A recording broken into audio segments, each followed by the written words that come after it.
Qui est ce colonel Sanders?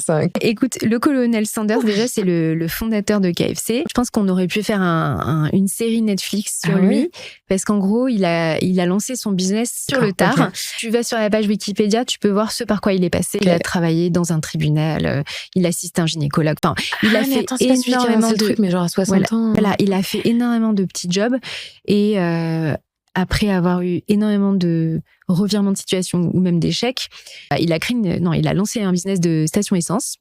Et pour faire un peu plus de chiffres, sachant que la période était un peu compliquée, et lui qui adorait cuisiner, en fait, il a ouvert un petit espace de restauration où il servait des produits du sud-est des États-Unis aux gens qui s'arrêtaient prendre de l'essence.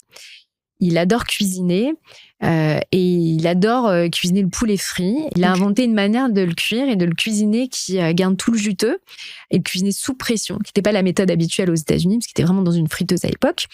Et très vite, en fait, il a eu énormément de succès et les gens sont venus spécifiquement pour son restaurant où il avait d'abord une petite table de 4. Et c'est vite devenu genre un diners beaucoup plus grand qui finalement était la raison de venue de presque tout un État pour s'arrêter au Colonel Sanders Diners. Okay.